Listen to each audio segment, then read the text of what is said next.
New syllabus के तहत। और इस अस्सलाम वालेकुम डियर व्यूअर्स, आज का जो टॉपिक हम डिस्कस करेंगे वो है NEBOSH international general certificate in occupational safety and health और इसका IG-1 न्यू सिलेबस के तहत। और इसके एलिमेंट नंबर 3 हम डिस्कस करेंगे जो कि है managing risk, understanding people and processes. जिस तरह से मैंने एलिमेंट 2 के खत्म होने पे एक बात आपको बताई थी कि ये एलिमेंट लेंथी होने की वजह से आपको अवेलेबल होगा डिफरेंट पार्ट्स में। तो आज हम इसके पहले पार्ट की रिकॉर्डिंग करने के बाद, वीडियो बनाने के बाद अपलोड कर देंगे। मजीद इसके पार्ट्स देखने के लिए आप चैनल के साथ कनेक्टेड रहें। बेहतर तरीका ये है कि आप चैनल को सब्सक्राइब कर लें। चैनल सब्सक्राइब करने से जैसे इसका नेक्स्ट पार्ट अपलोड होगा तो आपको एक नोटिफिकेशन रिसीव होगा जिससे आपको ये मालूम हो जाएगा कि इसका नेक्स्ट पार्ट आ गया। लेक्चर की जानिब बढ़ते हैं।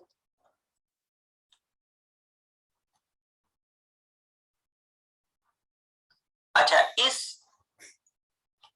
एलिमेंट 3 मैनेजिंग रिस्क के अंदर हमारे लर्निंग ऑब्जेक्टिव्स क्या हैं? पहला लर्निंग ऑब्जेक्टिव है describe the concept of health and safety culture and how it influences performance. कि हेल्थ एंड सेफ्टी कल्चर का कंसेप्ट क्या है और ये कैसे किसी भी ऑर्गेनाइजेशन या इंडिविजुअल की परफॉर्मेंस के ऊपर असरअंदाज होगा। दूसरा पॉइंट है summarise how health and safety culture at work can be improve. कैसे हम हेल्थ एंड सेफ्टी कल्चर को बेहतर कर सकते हैं। तीसरा है हमारे पास third one, summarise the human factors which positively or negatively influence behavior at work in a way that can affect health and safety। कि वो कौन से इंसानी अनासर हैं जिसकी वजह से उनका असर वो मंफी भी हो सकता है और मुस्बत भी हो सकता है किसी के बिहेवियर के ऊपर वर्क प्लेस में, जिसकी वजह से हेल्थ एंड सेफ्टी के ऊपर असर पड़ सकता है। चौथा हमारे पास आता है explain the principles of risk assessment process. Risk assessment के असूल क्या है, किन बुनियादों पे वो काम करेगी, रिस्क असेसमेंट होती क्या है और उसको कैसे परफॉर्म किया जाएगा या कैसे कैरी आउट किया जाएगा। पांचवा हमारे पास इसके अंदर मौजूद है discuss typical workplace changes that have significant health and safety impacts and ways to minimize those impacts। कौन से ऐसी तब्दीलियां हैं जो नुमाया फर्क डालती हैं हेल्थ एंड सेफ्टी के ऊपर और हम उनके ऊपर कैसे काबू पा सकते हैं या उन्हें कैसे कम कर सकते हैं।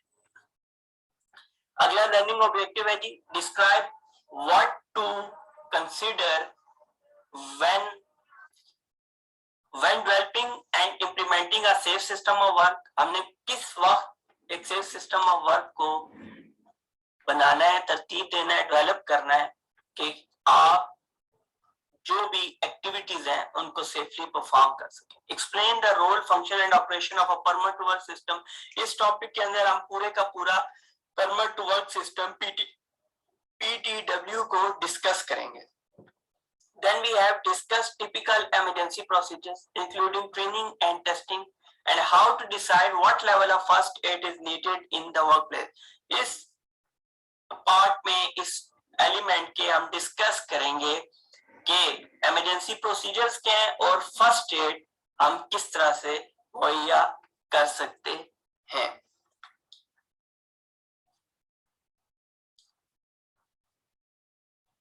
नेक्स्ट जी एलिमेंट 3.1। एलिमेंट 3.1 का मतलब ये है कि ये एलिमेंट 3 का पहला हिस्सा है जिसके अंदर मौजूद है हेल्थ एंड सेफ्टी कल्चर। कि हेल्थ एंड सेफ्टी का कल्चर ऑर्गेनाइजेशन के अंदर क्या है, पॉजिटिव कैसे होता है, नेगेटिव कैसे होता है, कौन से सर्कमस्टांसेस हैं जो हेल्थ एंड सेफ्टी कल्चर के ऊपर असरअंदाज हो सकते हैं, उनको कैसे एड्रेस किया जा सकता है, उनके ऊपर कैसे काबू पाया जा सकता है। अच्छा जी, सबसे पहले सेफ्टी कल्चर की यहाँ पे हमें डेफिनेशन दिखाई दे रही है। The safety culture of an organization is a shared attitude, values, beliefs and behavior relating to health and safety. मतलब सेफ्टी कल्चर एक ऑर्गेनाइजेशन का मुश्तरका तौर पर लोगों का हेल्थ एंड सेफ्टी से रिलेटेड रवैया क्या है, उनके इसके बारे में अकायद क्या है और वो इसको कितनी कदर की निगाह से देखते हैं, उनके मुश्तरका तौर पर। किसी एक बंदे का इंडिविजुअल की बात नहीं कर रही, शेयर्ड। हम इसके अंदर शेयर्ड का वर्ड जब आएगा तो मुश्तरका तौर पर लोग हेल्थ एंड सेफ्टी के बारे में क्या राय रखते हैं और उसके ऊपर प्रैक्टिकली कैसे काम करते हैं, तो ये कल्चर कहलाएगा।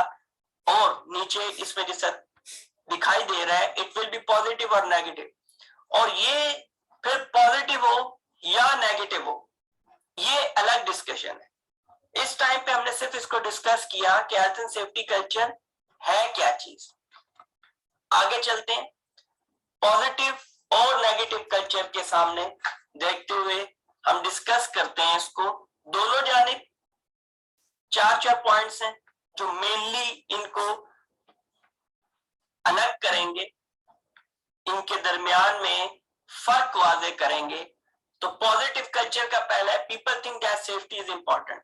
तो लोग अगर ये समझते हैं कि हेल्थ एंड सेफ्टी इंपॉर्टेंट है तो ये पॉजिटिव कल्चर की तरफ निशानदेही की जा रही है। नेगेटिव कल्चर में lots of people think safety is of low priority. Negative culture में बहुत सारे लोग ये समझते हैं कि हेल्थ एंड सेफ्टी इतनी अहम नहीं है बनिस्बत प्रोडक्शन के, क्वालिटी के या बिजनेस करने के। पॉजिटिव कल्चर में दूसरी चीज, safety is considered in all management decision making, कि ऑर्गेनाइजेशन के हर सेक्शन में हेल्थ एंड सेफ्टी को डिस्कस किया जाएगा या शुमार किया जाएगा। नेगेटिव कल्चर में ऐसा नहीं होगा। Safety is not considered in decision making at any level. Safety जो है किसी भी तरह हम क्या करेंगे कि हर लेवल पे जब हम इसको इंगेज नहीं करेंगे, इन्वॉल्व नहीं करेंगे, तो ये नेगेटिव कल्चर की तर्जुमानी करेगा। देन पॉजिटिव कल्चर में तीसरी चीज, people work safely because they want to, not because they are told to. इसमें लोग खुद से, क्योंकि लोग चाहते हैं कि हम काम को महफूज तरीके से करें, इसलिए नहीं कि उन्हें कहा जा रहा है तो महफूज तरीके से करें, बल्कि इसलिए कि वो जाती तौर पर चाहते हैं कि काम को महफूज तरीके से परफॉर्म किया जाना चाहिए। नेगेटिव कल्चर में इसके बरक्स क्या होगा, people will only work safely if they are told to and think that they will be caught and punished if they don't. मतलब वो इस डर, इस खौफ से कि वो सेफ्टी परफॉर्म कर रहे होते हैं। पहली बात है, नेगेटिव कल्चर में बहुत सारे लोग सेफली किसी काम को परफॉर्म करने की तरफ जाते ही नहीं है। जो लोग जाते हैं तो वो दो बातों की वजह से जाते हैं, एक कि वो पकड़े जाएंगे, दूसरा उस पकड़े जाने के नतीजे में उनको पनिशमेंट हो सकती है, उन्हें फाइन हो सकता है। पॉजिटिव कल्चर की लास्ट डिफरेंस नेगेटिव कल्चर के रेलेवेंट देखेंगे। All workers are positively influenced by this peer thinking and behaviour. Positive में क्या होगा कि जब आपके पेयर ग्रुप्स जो होंगे वो जब पॉजिटिवली परफॉर्म कर रहे होंगे तो इसकी वजह से इंडिविजुअल्स के ऊपर यह असर पड़ेगा, क्योंकि पेयर ग्रुप को बोलते हैं जो मुख्तलिफ ऑर्गेनाइजेशंस के अंदर इसलिए बनाया जाता है ताकि काम को बेहतर तरीके से टीम वर्क की मदद से परफॉर्म किया जाए। तो क्या होगा कि अगर ये पेयर ग्रुप जो है इसकी थिंकिंग पॉजिटिव है तो वर्कर्स के ऊपर भी इसका इंपैक्ट पॉजिटिव पड़ेगा। दूसरी जानिब अगर नेगेटिव कल्चर होगा तो इसके बरक्स उस नेगेटिव पेयर ग्रुप की वजह से जो असर है वो भी वर्कर्स के ऊपर नेगेटिव होगा। आगे जी, indicators use to assess culture. अब health and safety culture positive है या नेगेटिव है, हमें इसके बारे में मालूमात कैसे मिलेंगी? हम कैसे जान सकते हैं कि health and safety culture positive है या नेगेटिव है? तो इसके लिए जी इसके इंडिकेटर्स हैं, अलामतें हैं, जिन अलामतों की मदद से हम ये चीज अंदाजा लगाते हैं, इस चीज के बारे में जानते हैं कि आया जो health and safety culture organisation के अंदर इस वक्त मौजूद है वो नेगेटिव है या पॉजिटिव। पहली चीज एक्सीडेंट्स, इसके अंदर आता है एक्सीडेंट रेट्स। अगर एक ऑर्गेनाइजेशन के अंदर एक्सीडेंट रेट ज्यादा है तो वहां पर कल्चर नेगेटिव शो होगा, और अगर एक्सीडेंट रेट्स कम है तो ऐसी सूरत में आपका जो हेल्थ एंड सेफ्टी कल्चर है वो पॉजिटिव है। नेक्स्ट सिकनेस रेट, कि लोग कितने बीमार हो रहे हैं। लोग बीमार होने की वजह, सिकनेस रेट तो रेट से जो जाहिर हो गया कि अगर सिकनेस रेट ज्यादा होगा तो वर्कर जो है काम पे नहीं आ पाएगा, तो ऐसी सूरत में भी एब्सेंटिज्म बढ़ेगा। एनी ऑफ सिकनेस रेट से अगर ज्यादा है तो ऑर्गेनाइजेशन में नेगेटिव कल्चर है, और सिकनेस रेट अगर कम है तो ऑर्गेनाइजेशन के अंदर पॉजिटिव कल्चर है। सिकनेस रेट से पता ये चलता है कि वर्किंग एनवायरनमेंट जो है वो सुइटेबल है। अगर सुइटेबल होगा तो पॉजिटिव कल्चर की तरफ जाएगा, और अगर ये सुइटेबल नहीं है वर्कर के लिए, वर्कर बार बार बीमार हो रहा है, तो ऐसी सूरत में नेगेटिव कल्चर सामने आएगा। एब्सेंटिज्म जी, एब्सेंटिज्म बोलते हैं गैर हाजिरियों के तसलसल को। इसमें ऐसा नहीं कि एक बंदा अगट्टी छुट्टी पे चला जाए, बल्कि ऐसा है कि एब्सेंटिज्म गैर हाजिरियों का तसलसल इस तरह से है, एक बंदा 2 दिन आता है 2 दिन नहीं आता, 2 दिन आता है 2 दिन नहीं आता। अब इसके पीछे ये जो तसलसल है, अगर ये ज्यादा है गैर हाजिरियों का तसलसल, तो ऐसी सूरत में कल्चर नेगेटिव होगा, और अगर ये तसलसल कम है तो कल्चर पॉजिटिव होगा। एब्सेंटिज्म के पीछे 2 बातें हैं, या तो वर्कर काम की वजह से बीमार हो रहा है और काम पे नहीं आ पा रहा, दूसरी वजह ये है कि जो वर्किंग इन्वायरमेंट है वो उसमें फिट इन नहीं हो रहा, जिसकी वजह से वो अवॉइड कर रहा है वर्किंग एक्टिविटीज को। फोर्थ वन हमारे पास आता है जी स्टाफ टर्नओवर। स्टाफ टर्नओवर में क्या होता है कि लोगों का एक काम पे आना, हायर होना, और उसके बाद उस काम को छोड़ के चले जाना। अगर ये टर्नओवर रेट ज्यादा है तो ऐसी सूरत में ऑर्गेनाइजेशन के अंदर कल्चर नेगेटिव होगा, और अगर स्टाफ टर्नओवर रेट कम है कि ऑर्गेनाइजेशन रिटेन कर रही है अपने एम्प्लॉइज को, तो ऐसी सूरत में कल्चर पॉजिटिव होगा। यहाँ पे स्टाफ को रिटेन करने का मामला है, स्टाफ को मेंटेन करने का मामला नहीं है। स्टाफ मेंटेन करने से मुराद ये लिया जाएगा कि अगर आपके पास 20 एम्प्लॉइज हैं एक काम को करने के लिए, तो वो 20 एम्प्लॉइज ही रहें, लेकिन स्टाफ रिटेंशन जो है वो अहम मामला है। उसमें क्या है कि जो 20 एम्प्लॉइज वहां पे मौजूद हैं, तो उनमें से ज्यादा एम्प्लॉय आप हर साल उनके साथ कैरी ऑन करें वर्क एक्टिविटीज, तो ये रिटेंशन ऑफ स्टाफ होगी। मतलब कि जो स्टाफ आ चुका है उसको जाने न दिया जाए, तो ऐसी सूरत में ऑर्गेनाइजेशन का स्टाफ टर्नओवर रेट जो है वो कम होगा और एक पॉजिटिव कल्चर की तरफ निशानदेही करेगा। कंप्लायंस विद सेफ्टी रूल्स, के इससे भी पता चल जाता है कि ऑर्गेनाइजेशन कितना लॉ को फॉलो कर रही है, स्टैंडर्ड्स को, लॉ को कितना फॉलो कर रही है।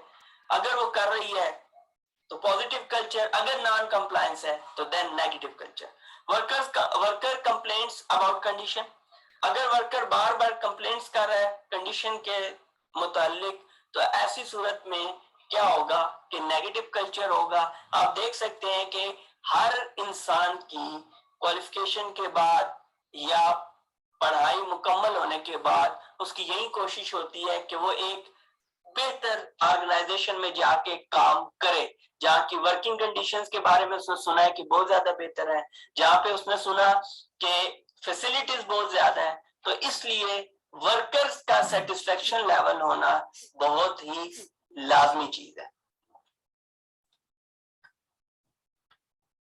आगे हमारे पास आ गया इन्फ्लुएंस ऑफ पीयर्स। पीयर्स मैंने आपको पहले ही बता दिया कि पीयर्स किसे बोलते हैं। पीयर ग्रुप जो है बेसिकली लोगों को मुख्तलिफ मुख्तलिफ हिस्सों में, जत्थों में तकसीम कर दिया जाता है किसी भी एक्टिविटी को या वर्क को परफॉर्म करने के लिए, ताकि टीम वर्क की मदद से जो काम एक इंडिविजुअल के ऊपर रिस्पॉन्सिबिलिटी डाल के मुश्किल से परफॉर्म करवाया जा सकता है, वो काम आसानी इन पेयर ग्रुप्स की मदद से हम करवा सकते हैं। अब इनका असर क्या होगा? बात वही है जिससे हमने पॉजिटिव नेगेटिव कल्चर के डिफरेंस में डिस्टिंक्ट करते हुए हमने उसको डिस्कस किया। तो अगर इनका इन्फ्लुएंस, अगर ये बिहेव पॉजिटिवली कर रहे हैं तो इनका इन्फ्लुएंस पॉजिटिव होगा, और अगर ये बिहेव नेगेटिवली कर रहे हैं तो वर्कर्स के ऊपर इसका इन्फ्लुएंस नेगेटिव होगा। Put people together in group, जो बात मैंने बतला दी। इंटरेक्शन अगर, जाहिर बात है जब ग्रुप बनेगा तो लोग आपस में एक दूसरे से ताल्लुक कायम करेंगे। इन्फ्लुएंस इज एक्सर्टेड, तो ऐसी सूरत में इन्फ्लुएंस पड़ेगा। जैसे 5 लोगों की टीम काम कर रही है तो छठा बंदा जो आएगा उसके ऊपर ऑटोमेटिकली असरअंदाज इस तरह से होगा, अगर वो लोग पॉजिटिव है, कल्चर पॉजिटिव है, तो वो नया वर्कर भी पॉजिटिव होगा। अगर कल्चर नेगेटिव है और वर्कर पॉजिटिव है तो ऐसी सूरत में भी आने वाले वर्कर को भी इस पेयर ग्रुप के प्रेशर की वजह से जो परफॉर्म है वो परफॉर्म इस तरह से करेगा कि कल्चर नेगेटिव ही चलता रहे। Hierarchy forms known as pecking order. Hierarchy forms में बेसिकली चीजें कही जाएंगी, जो बात कह दी उसी के तहत चलना पड़ेगा।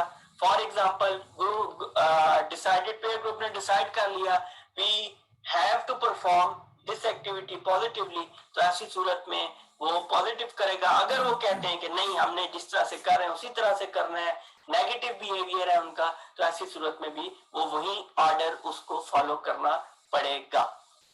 Norms of behaviour establish. Norms बोलते हैं जी कोई भी काम जिसको उसके सिस्टमैटिक वे में करने की बजाय आम फहम से, आम नॉलेज से, आम कोशिश से करना शुरू कर दिया जाए, कि जिसके लिए आप किसी भी सिस्टम के अंदर जो एसओपीज हैं उनको बलाए ताक रखते हुए आप एक काम को अपनी मर्जी से, अपने तरीके से, आम अल्फाज में जुगाड़ लगा के करना शुरू कर देते हैं, तो वो चीज नॉर्म्स बन जाती है। क्यों? क्योंकि जब उनको कहा भी जाता है कि ये काम इस तरह नहीं इस तरह होगा, तो ये बात कहते हैं कि हम कितने अरसे से इस काम को इसी तरह करते आ रहे हैं। तो ऐसी सूरत में सेफ सिस्टम ऑफ वर्क को छोड़ के, एसओपीज को छोड़ के एक काम को जब मर्जी से करना शुरू कर दिया जाता है तो ऐसी सूरत में वो काम नॉर्म्स बन जाते हैं। Next, pair group pressure exerted बतला दिया। Good indicators of health and safety culture. Good indicator इसीलिए है क्योंकि ह्यूमन बिहेवियर बहुत ज्यादा असरअंदाज होता है। वर्किंग कंडीशंस, फैसिलिटीज बोलेंगी नहीं, बतलाएंगी नहीं, असरअंदाज नहीं होंगी, उनका असर इतना ज्यादा नहीं है जितना कि ह्यूमन इंटरेक्शन का असर सबसे ज्यादा होता है। आगे जी, peer group pressure can be harness to encourage good safety related behaviour. कहते हैं जी पेयर ग्रुप प्रेशर को आप इस तरह से हार्नेस करेंगे, पहनाएंगे, या इस तरह से आप ऑर्गेनाइजेशन के अंदर इसको डेवलप करेंगे, इंप्लीमेंट करेंगे कि इससे गुड सेफ्टी कल्चर ही प्रोड्यूस हो। ग्रुप एक्सरसाइज आगे जी, जिस तरह हमारे इस ट्रेनिंग की जो सीरीज चल रही है, इसके अंदर लेक्चर्स की सीरीज चल रही है, इसके अंदर मैं आपको कई बार बता चुका हूं कि आपने कोई भी ग्रुप एक्सरसाइज को छोड़ना नहीं है, किसी भी ग्रुप डिस्कशन को छोड़ना नहीं है, किसी भी मॉड्यूल के फिनिश होने की एक्सरसाइज को आपने छोड़ना नहीं है, बल्कि आपने इसको खुद परफॉर्म करना है प्रैक्टिकली या रिटन फॉर्म में, और उसके बाद आप मुझे शेयर कर सकते हैं। शेयर करने का तरीका वही है, आप मुझे कमेंट करें, आप मुझे ईमेल करें या मुझे व्हाट्सएप करें। अभी बहुत सारी क्यूरीज इस हवाले से रिसीव हो रही हैं और उन लोगों के साथ राब्ते में है मुकम्मल तौर पर, और उनको गाइड किया जा रहा है, और कोशिश ये की जाएगी कि आहिस्ता आहिस्ता जब हमारे लेक्चर्स की सीरीज कंप्लीट हो जाएगी तो उसके बाद हर एक इंडिविजुअल के जो भी प्रॉब्लम्स हैं, जो चीजें उन्हें सही तरह से समझ नहीं आ रही, जो टॉपिक समझ नहीं आ रहे हैं, तो उन टॉपिक्स के ऊपर भी बाकायदा से लेक्चर जो है वो प्रिपेयर किया जाएगा, बाकायदा लेक्चर डिलीवर किया जाएगा, और वो आपको आपको इसी चैनल के ऊपर अवेलेबल होगा फ्री ऑफ कॉस्ट। अच्छा जी, ग्रुप एक्सरसाइज में जी, what factors could result in the deterioration of an organisation health and safety culture and health safety performance, कि वो कौन से अनासिर हैं जो किसी ऑर्गेनाइजेशन के हेल्थ एंड सेफ्टी कल्चर और उसकी परफॉर्मेंस के ऊपर असरअंदाज, बुरे तरीके से असरअंदाज हो सकते हैं। डिटोरेशन मतलब खराबी पैदा कर सकते हैं, हालत बदतर कर सकते हैं। तो वो फैक्टर्स आपने तहरीर करने हैं, राइट डाउन करने हैं और उसके बाद मेरे साथ शेयर करने हैं। आगे चलते हैं जी। एलिमेंट 3.1 हमने देख लिया, हेल्थ एंड सेफ्टी कल्चर। अब एलिमेंट 3.2, एलिमेंट 3.2 है improving health and safety culture. मतलब एलिमेंट 1 में हमने हेल्थ एंड सेफ्टी कल्चर को डिस्कस किया कि ये कैसे पॉजिटिव है, कैसे नेगेटिव है, पेयर ग्रुप कैसे इसके ऊपर असरअंदाज हो सकता है। अब हमें ऐसी सूरत में जो पॉजिटिव है वो तो दी कंटिन्यूस इंप्रूवमेंट की तरफ जाएगा, उसके अंदर तो आपको कुछ भी करने की जरूरत नहीं, सिर्फ सिस्टम को कंटिन्यू फॉर्म में बेहतरी की जानिब आपने गामजन रखना है। तो मेन मसला ये है कि जब कल्चर नेगेटिव हो गया है तो उसको इंप्रूव कैसे किया जाए और जो कल्चर पॉजिटिव है उसको मजीद बेहतरी की जानिब कैसे लाया जाए। अच्छा जी, पहली चीज improving health and safety culture में आती है मैनेजमेंट कमिटमेंट एंड लीडरशिप। ये चीज अंडरस्टैंडेबल है कि सबसे पहले मैनेजमेंट कमिटमेंट ही एक ऐसी चीज है जो हमें टॉप प्रायोरिटी पे रिक्वायर्ड है। उसके पीछे रीजनिंग क्या है कि for example being health and safety manager, being health and safety officer, being health and safety supervisor, आप चीजों को उस हद तक बेहतर नहीं कर सकते जब तक टॉप मैनेजमेंट कमिटेड ना हो, क्योंकि मेन रिसोर्सेज चाहे वो फाइनेंशियल हो, चाहे वो मटेरियल की शक्ल में, चाहे वो पीपीई इक्विपमेंट की शक्ल में है, तो जब तक टॉप मैनेजमेंट कमिटेड नहीं होगी तो उस टाइम तक किसी भी सूरत आपका मैनेजमेंट सिस्टम, आपका हेल्थ एंड सेफ्टी कल्चर बेहतर नहीं हो सकता। सीनियर मैनेजमेंट सेट पॉलिसी, जो सीनियर मैनेजमेंट है वो पॉलिसी सेट करेगी, अंडरस्टूड है, हमने पॉलिसी एलिमेंट 2 के अंदर डिस्कस भी की। और याद रखिएगा ये बात कि नॉर्मली एक लीगल स्टैंडर्ड कहता है कि जब आप 5 या 5 से ज्यादा लोगों को एक ऑर्गेनाइजेशन के अंदर हायर करते हैं तो ऐसी सूरत में आप एक proper health and safety management system develop करेंगे और आपके ऊपर लाजिम है आर्टिकल नंबर 14 C155 के तहत कि आप एक हेल्थ एंड सेफ्टी पॉलिसी करें, पॉलिसी एस्टैब्लिश करेंगे, डेवलप करेंगे और उसको कम्युनिकेट करेंगे अपने तमाम तर वर्कर्स के माबैन। Next we have they also set priorities and target, understood है, ऑब्जेक्टिव्स टारगेट सेट करना टॉप मैनेजमेंट काम है। They must inspire and motivate, और वो इस जानिब लोगों को रागिब करेंगे, रागिब करने में उन्हें वलवला जज्बा दिलाएंगे कि उन्होंने किसी भी चीज को जब भी परफॉर्म करना है तो वो सेफली परफॉर्म करना है। Then we have their leadership cascades through the organisation, जो उनकी लीडरशिप है वो पूरी की पूरी ऑर्गेनाइजेशन के अंदर झलकनी चाहिए, दिखाई देनी चाहिए कि पूरी लीडरशिप मैनेजमेंट कमिटमेंट जो है, मतलब मैनेजमेंट की कमिटमेंट जो लीडरशिप है उसने पूरी ऑर्गेनाइजेशन के गिर्द एक पॉजिटिव कल्चर के लिए आसार कायम किया हो, जिससे हमें वाज़ेह तौर पर दिखाई दे कि हमारी मैनेजमेंट, टॉप मैनेजमेंट कमिटेड है हेल्थ एंड सेफ्टी की जानिब। विजिबल लीडरशिप किस तरह से दिखाई देगा कि हमारी जो मैनेजमेंट है उसके अंदर लीडरशिप की क्वालिटीज मौजूद है और वो कमिटेड है बिहेविंग सेफली, कि वो सेफली कोई भी काम परफॉर्म करें। इन्वॉल्वमेंट, सेफ्टी मीटिंग्स में वो अपना किरदार, अपनी शमूलियत इख्तियार करें। Doing safety tours and audit, safety audits करें, टूर्स करें। Promoting changes to improve safety, enforcing rules through use of discipline, और नज़्मो ज़ब्त का मुजाहरा करते हुए तमाम असूल क़वाइद और ज़ाबित को इम्प्लीमेंट, ताकत के जरिए नाफिज करने की कोशिश करें। जी आ गया कॉम्पिटेंट वर्कर। कॉम्पिटेंट वर्कर के बारे में मैं पहले बता चुका हूं कि कॉम्पिटेंट पर्सन हम उसको कैट की एब्रिविएशन में देखते हैं और उसका कैट से अंडरस्टैंडिंग ये है, के for knowledge, A for ability, T for training, E for experience, और उसी चीज को यहाँ पर डिस्कस किया जा रहा है। कैसे डिस्कस किया जा रहा है? Competent workers, a competent person is someone who has sufficient training, skills, experience and knowledge, and perhaps other attributes such as attitude or physical ability to be able to carry out their job safely. अच्छा, इसमें एक बात याद रखिएगा, competent person के अंदर ये चार चीजें मेनली काउंट की जाती हैं, लेकिन कुछ सर्कमस्टांसेस में जब नेचर ऑफ वर्क हार्ड हो या नेचर ऑफ वर्क हार्ड हो या नेचर ऑफ वर्क डिफरेंट हो या डिफिकल्ट हो, सॉरी, तो ऐसी सूरत में क्या होगा कि आपको एडिशनल एट्रीब्यूट्स भी देखने पड़ेंगे, जिसमें वर्कर का बिहेवियर क्या है, जिसमें वर्कर की जो काम करने की सलाहियत है वो कैसी है। अच्छा जी, अब आगे हमारे पास आ गया ये ग्रुप एक्सरसाइज भी, और इसको हमने यहाँ पे डिस्कस भी कर लेना है, और क्योंकि ये पार्ट है इसी एलिमेंट का। Identify a few example of workplace communication, कि वर्कप्लेस में कम्युनिकेशन कैसे की जाएगी, कि वर्कर के साथ इंटरेक्शन कैसे किया जाएगा, वर्कर से फीडबैक कैसे लिया जा सकता है। तो ऐसी सूरत में हमारे सामने तीन कैटेगरीज हैं। पहली वर्बल कम्युनिकेशन जो बोल के की जाए, दूसरी रिटन कम्युनिकेशन जो तहरीरी तौर पर की जाए, और तीसरी ग्राफिक कम्युनिकेशन जिसके अंदर आप तस्वीरी तौर पर चीजों को ऐड अप करके ये कम्युनिकेशन करेंगे। आगे आता है जी, what are the merits and limitation of each method, के हर कम्युनिकेशन मेथड की कैटेगरी के फवायद क्या हैं और इसके नुकसानात क्या हैं।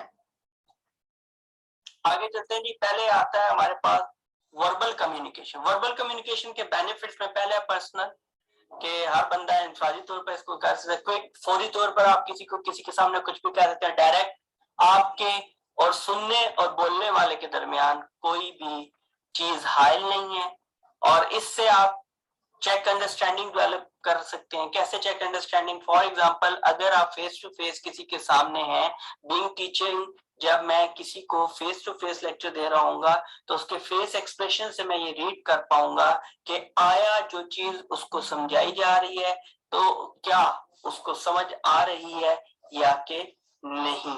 फीडबैक, उसका कोई सवाल है, कोई चीज पूछना चाहता है, देन शेयर व्यूज, और ऐसी सूरत में वर्बल कम्युनिकेशन में आप अपने व्यूज शेयर कर सकते हैं, दूसरे के सुन सकते हैं। एडिशनल इंफॉर्मेशन, बॉडी लैंग्वेज, और बॉडी लैंग्वेज से भी कई दफा आप बहुत सारी चीजों को समझाने में कामयाब हो जाते हैं। लिमिटेशंस या डीमेरिट्स या डिसएडवांटेजेस क्या? नंबर वन, लैंग्वेज बैरियर, समझाने वाला इंग्लिश बोल रहा है और अगला उर्दू स्पीकिंग है या हिंदी स्पीकिंग है तो उसको समझ नहीं आएगी।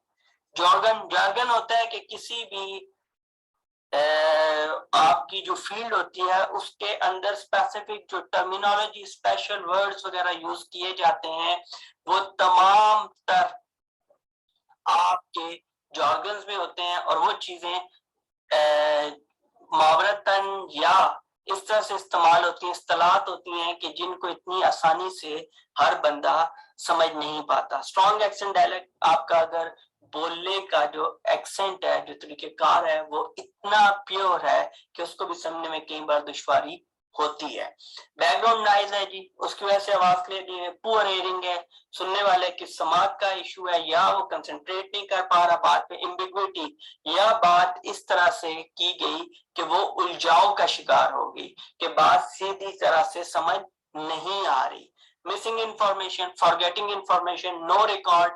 पुअर, नो रिकॉर्ड इसलिए कि कही हुई बात का आपके पास रिकॉर्ड नहीं होगा। जिस तरह दो बंदों के आप तो थोड़ा बहुत चीजें बेहतर हुई हैं तो रिकॉर्डिंग और इस तरह की चीजें, मोबाइल फोन और इस तरह, लेकिन टेक्निकली इसका कोई रिकॉर्ड नहीं होगा। पुअर क्वालिटी, टेलीफोन RPA तो पब्लिक अनाउंसमेंट सिस्टम होते हैं जिसमें स्पीकर वगैरह, और इस वजह से आपकी जो आवाज है वो उसकी क्वालिटी जो है वो डिस्टर्ब हो सकती है। Then we have written communication, तहरीरी तौर पर बेनिफिट क्या है? परमानेंट रिकॉर्ड में पहले बता चुका हूँ, रिकॉर्ड से मुराद हम हमेशा यही लेंगे कि कोई भी चीज तहरीरी तौर पर किस तरह तहरीरी तौर पर जब आएगी तो उसी को ही हम रिकॉर्ड सवर करेंगे, और परमानेंट रिकॉर्ड जब लिख दिया तो मुकम्मल तौर पर तहरीर आपके पास महफूज होगी। रेफरेंस, हवाला जात वगैरह आप दे सकते हैं, can be written carefully for clarity, और इसके ऊपर बड़ी सोच विचार के बाद लिखा जाएगा ताकि इसको पढ़ने वाला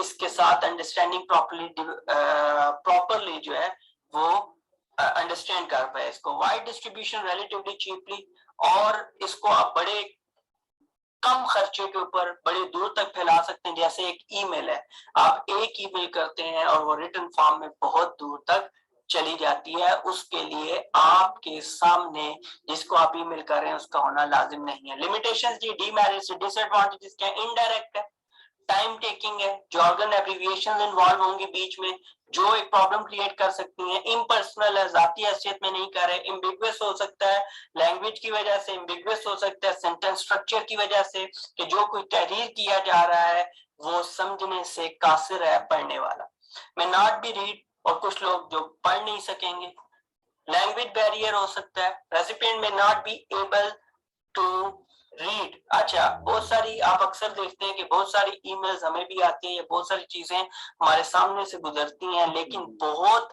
ज्यादा होने की वजह से हम कई दफा उनको पढ़ने से वो चीजें रह जाती हैं और ऐसी सूरत में ओवरलुक हो जाती हैं और बहुत सारी अहम चीजें भी इस मसले में आपकी रह जाती हैं। नो इमीडिएट फीडबैक, फौरन नहीं आएगा जी, पढ़ने वाला पढ़ेगा, देखने वाला देखेगा इसको और उसके बाद जाके वो कोई फीडबैक देगा। कैन नॉट क्वेश्चन अंडरस्टूड है, रिटन फॉर्म पे क्वेश्चन करना किया नहीं जा सकेगा। और इम्पेयर्ड विजन, इम्पेयर्ड विजन यही है कि बार बार ईमेल्स आ रही हैं, इररेलेवेंट रेलेवेंट ईमेल्स बीच में आ रही हैं, तो ऐसी सूरत में बार बार ईमेल से जब आप उकता जाएंगे तो ऐसी सूरत में आप बीच में से कोई भी important written communication miss out कर सकते हैं। आगे जी, ग्राफिक कम्युनिकेशन।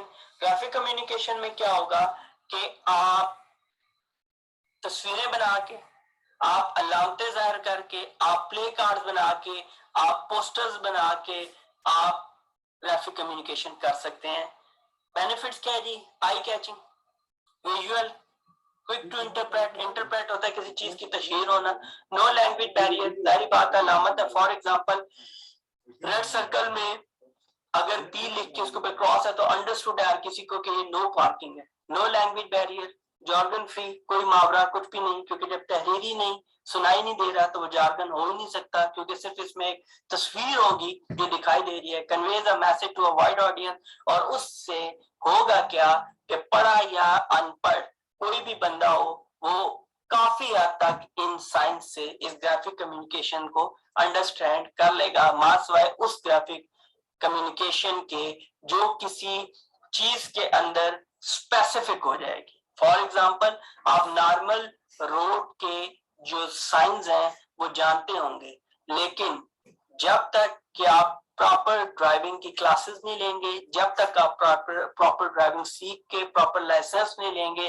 तब तक वो आपको ड्राइविंग के या रोड सेफ्टी के साइंस का बेहतर तरीके से अंदाजा नहीं होगा जी। फिर आगे लिमिटेशंस, डीमेरिट्स या डिसएडवांटेजेस क्या है, सिंपल मैसेजेस है, इतनी अब एक डिटेल समझ नहीं आएगी, एक्सपेंसिव भी हो सकते हैं क्योंकि प्ले कार्ड बनाना, प्रिंट करवाना, उसके बाद पेस्टिंग वगैरह में नॉट भी लुक्ड एट, कई दफा रह भी जाएंगे अगर बहुत ज्यादा, जिस तरह आजकल बिल बोर्ड्स बहुत ज्यादा हो गए हर जगह, गुंजान सिटीज, आपकी सिटीज जो है वो कंजेस्टेड हो गई, जगह जगह बिल बोर्ड्स, जिस वजह से बहुत सारी जगहों पे बहुत सारे ऐसे जो ग्राफिक कम्युनिकेशन है वो अनइंटेंडेड ही रह जाती है। सिंबल्स और पिक्टोग्राम्स में भी अननोन हो सकता है, जिसका मैंने भी आपको डिस्कस किया।